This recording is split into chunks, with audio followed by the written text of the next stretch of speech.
Hello students, welcome to today's video lesson. Today we shall be reading the poem on Killing a Tree by Dev Patel.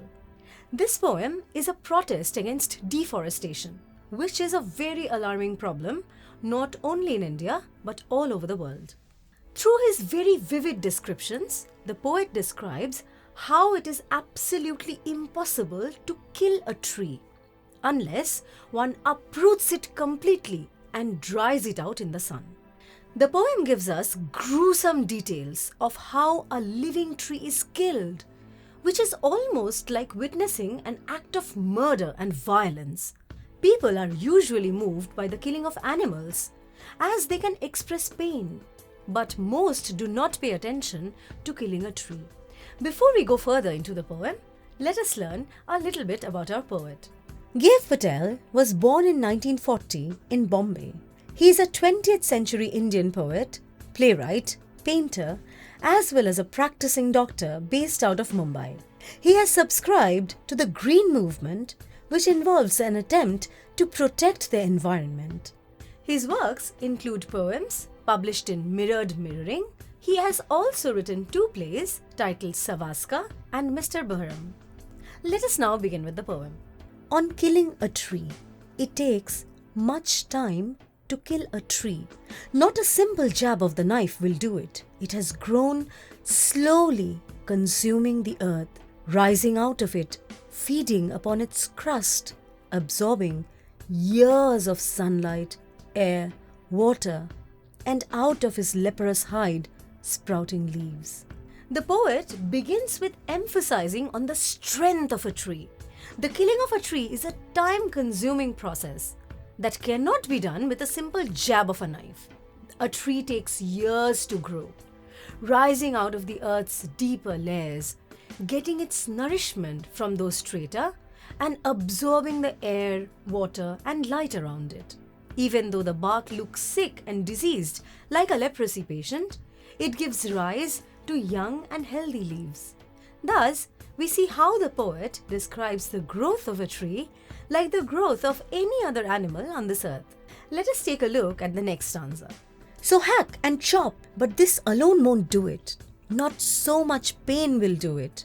The bleeding bark will heal, and from close to the ground will rise curled green twigs, miniature boughs, which, if unchecked, will expand again to former size. People put in a lot of effort hacking and chopping the branches of a tree. They almost do not realize the pain they are causing. The plant sap that comes out of the cut bark is described as bleeding. Even though it is put through such a cruel, painful process, the tree does not die. It heals itself over time and the cut branches regrow. Thus, we see the resilience of the tree and the soothing effect that nature has on its creatures. Now, moving on. No, the root is to be pulled out.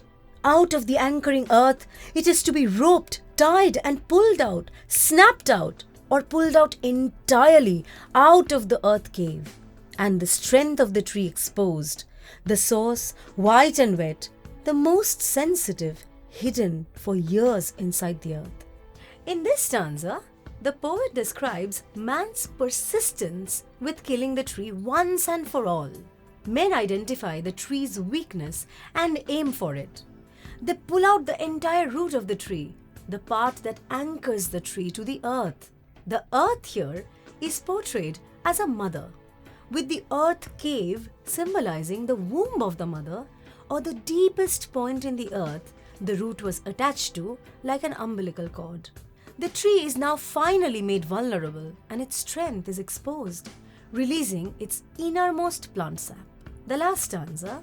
Then the matter of scorching and choking in sun and air, browning, hardening, twisting, withering, and then it is done. The last stanza describes how the roots are finally treated and the remaining life is sucked out of the tree.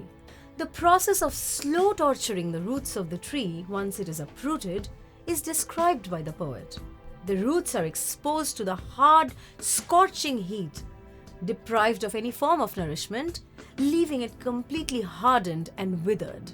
Thus, we notice how mankind goes a step ahead in their act of cruelty and totally uproots the trees that have taken years to form.